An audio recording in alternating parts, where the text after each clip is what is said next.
Halo semua, perkenalkan nama saya Bernadetta Oxavelia Santa, NIM 21H10004 dari Unika Sugio Pranoto.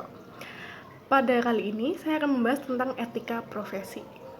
Nah, untuk yang pertama-tama, apa sih tujuan kita untuk mempelajari etika profesi tersebut?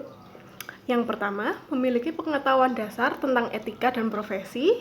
Yang kedua, memiliki pengetahuan tentang etika, profesi, dan kode etik konsultan pajak sebagaimana saya sedang berada di prodi perpajakan.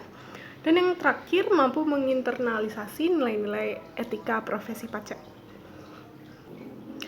Selanjutnya, terdapat beberapa etika dasar. Yang pertama, ada norma, etika dan moral, teori dan sistem etika, kebebasan dan tanggung jawab, suara hati, dan yang terakhir, prinsip-prinsip etika.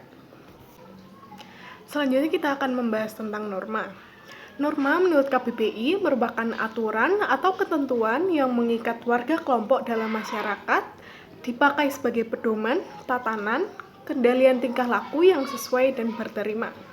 Atau ada juga pengertian lain yaitu sebagai aturan, ukuran, atau kaidah yang dipakai sebagai tolok ukur untuk menilai atau memperbandingkan sesuatu.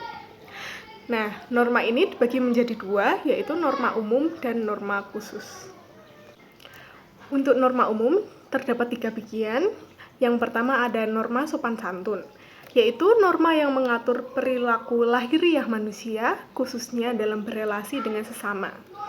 Karakteristik norma sopan santun itu seperti yang pertama, lahiriah, 2 cara bertindak, 3 sifat relatif, 4 hanya dalam pergaulan. Contoh norma sopan santun seperti kita berpakaian rapi, sopan saat kita pergi berkuliah, sekolah, ataupun bekerja. Dan mungkin untuk orang Indonesia kita dianjurkan untuk makan menggunakan tangan kanan, memberikan barang atau menerima barang dengan tangan kanan, dan memperhatikan orang-orang saat berbicara dengan kita dengan baik dan sesama. Norma sopan santun tidak mencerminkan baik buruknya manusia sebagai manusia. Selanjutnya kita ke norma moral. Norma moral adalah pedoman perilaku yang dipegang oleh masyarakat supaya baik sebagai manusia. Tolok ukur yang digunakan masyarakat untuk menilai kebaikan seseorang. Bentuk pedoman itu adalah ajaran atau nasihat. Contohnya seperti 10 perintah Allah. Moral sendiri menurut KBBI adalah ajaran tentang baik buruk yang diterima umum mengenai perbuatan, sikap, kewajiban, dan sebagainya, akhlak, budi pekerti, susila.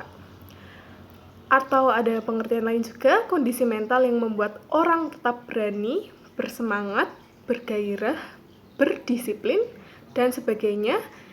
Isi hati atau keadaan perasaan sebagaimana terungkap dalam perbuatan. Ajaran kesusilaan yang dapat ditarik dari cerita. Selanjutnya ada norma hukum. Norma hukum adalah pedoman perilaku tertulis yang dibuat oleh pemerintah, bersifat memaksa, memuat sanksi, dan memerlukan penegak hukum.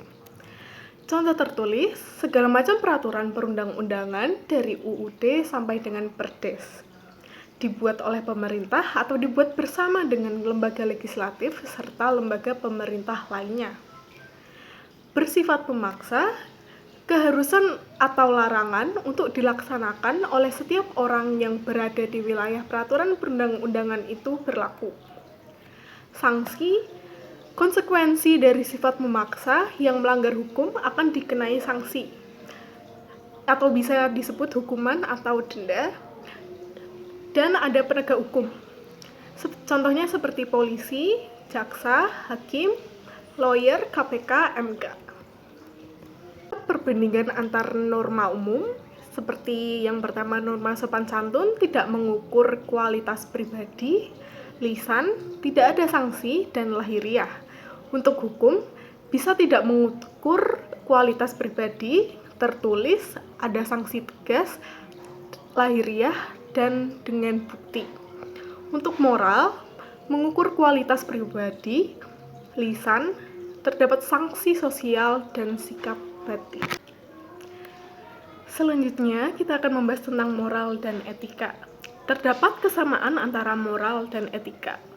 Yang pertama, moral berasal dari bahasa Latin mos atau mores yang berarti kebiasaan atau adat, yaitu norma atau nilai tentang bagaimana manusia harus hidup dan bertindak agar ia menjadi manusia yang baik.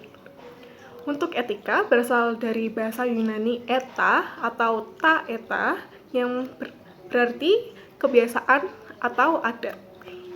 Yang etika sendiri berisi ilmu atau filsafat, refleksi kritis atas norma atau nilai moral. Seperti yang sudah saya katakan tadi tentang pengertian moral, terdapat juga pengertian lain seperti moral adalah ilmu tentang apa yang baik dan buruk, tentang hak dan kewajiban moral atau akhlak. Selanjutnya, moral yaitu kumpulan asas atau nilai yang berkenan dengan akhlak.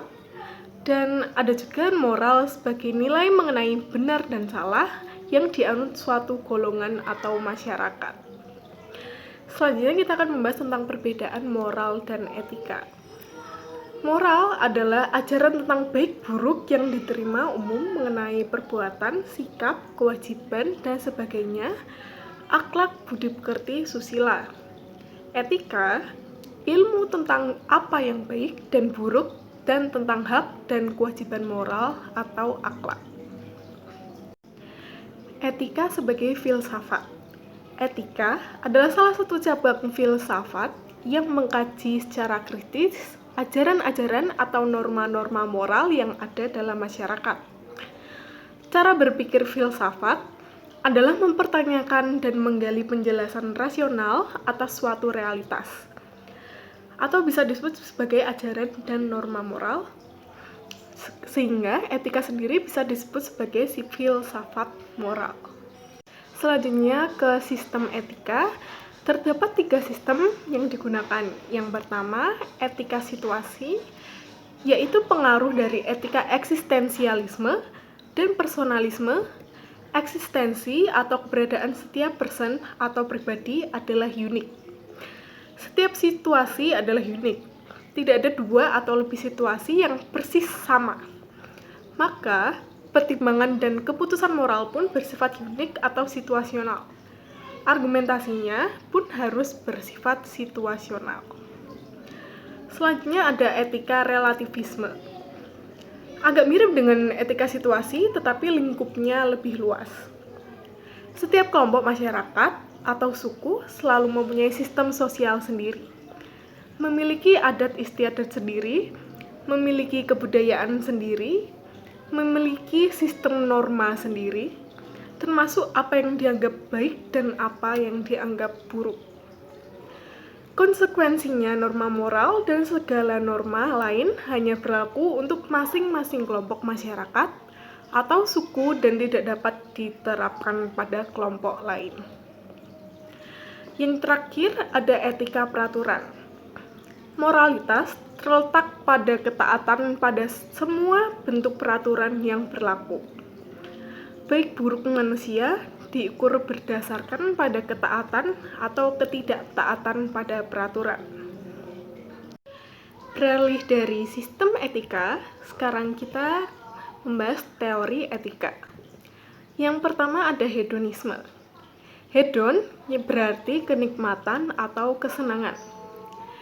Teori etika yang menegaskan bahwa manusia harus mencari kenikmatan dan kesenangan sebesar mungkin dan menghindari penderitaan, sakit, dan segala rasa yang tidak enak.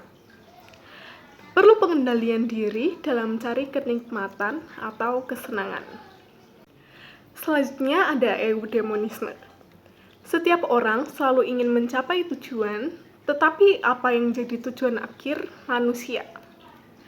Aristoteles menyebutkan bahwa tujuan akhir manusia adalah kebahagiaan. Tetapi apa yang jadi ukuran kebahagiaan? Ukuran kebahagiaan, seharusnya manusia akan bahagia apabila ia hidup dengan menjalankan fungsi khasnya sebagai manusia, yaitu manusia harus hidup atau bertindak, berbicara, dan melakukan apapun dengan pertimbangan akal budinya atau rasionya. Selanjutnya ada utilitarianisme. Utilitas atau utility berarti manfaat atau kegunaan. Manfaat atau kegunaan berarti soal tujuan dari sesuatu, sering disebut juga teori teleologi. Manfaat menjadi ukuran baik buruknya suatu tindakan. Lalu manfaat untuk siapa? Jeremy Bentham mengatakan the greatest happiness of the greatest number, yang berarti kebahagiaan terbesar dari jumlah orang terbesar. Selanjutnya ada deontologi. Deontologi atau etika kewajiban berarti moralitas terletak pada tindakan itu sebagai kewajiban, dan kewajiban menjadi ukuran baiknya suatu tindakan. Tindakan itu baik secara moral apabila tindakan itu merupakan kewajiban yang memang harus dilaksanakan. Kemauan baik untuk melaksanakan kewajiban itu menjadi penting. Selanjutnya, kebebasan dan tanggung jawab. Kebebasan, bebas sendiri memiliki arti yang mendasar, yaitu bahwa kita mampu untuk menentukan sendiri. Berbeda dengan binatang yang tidak mempunyai akal budi, pribadi setiap manusia mengetahui apa yang mau kita lakukan. Menurut Henry Bergson dan filsuf Prancis, menyimpulkan bahwa kebebasan merupakan suatu fakta, dan di antara fakta-fakta yang ditetapkan orang tidak ada yang lebih jelas. Yang dimaksud dengan fakta di sini adalah data langsung dari pengalaman batin. Selanjutnya, bertanggung jawab. Dalam tanggung jawab terkandung pengertian penyebab. Orang bertanggung jawab atas sesuatu yang disebabkan olehnya. Tetapi untuk bertanggung jawab, tidak cukuplah orang menjadi penyebab. Perlu juga orang menjadi penyebab bebas. Kebebasan adalah syarat mutlak tanggung jawab. Bagi kesadaran moral kita, suatu penyebab harus bersifat bebas untuk dianggap bertanggung jawab.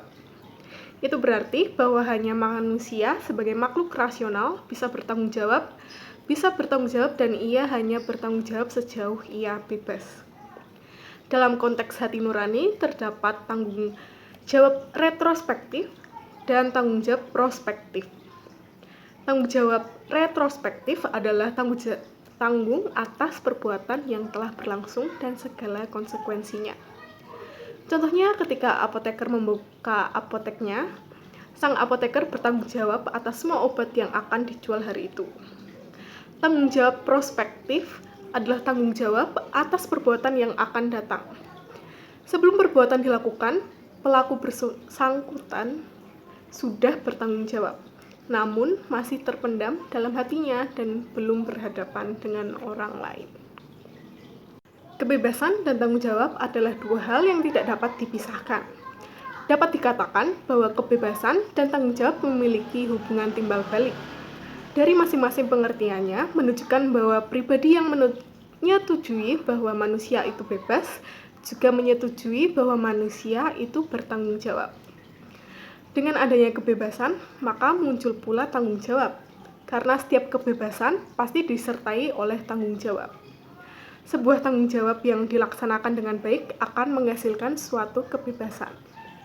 Dan kebebasan yang baik adalah kebebasan yang disertai dengan tanggung jawab. Selanjutnya ada suara hati. Suara hati adalah kesadaran moral kita dalam situasi konkret. Dalam pusat kepribadian kita yang disebut hati, kita sadar apa yang sebenarnya dituntut dari kita. Meskipun banyak pihak yang mengatakan kepada kita apa yang wajib kita lakukan, tetapi dalam hati kita sadar bahwa akhirnya hanya kitalah yang mengetahuinya.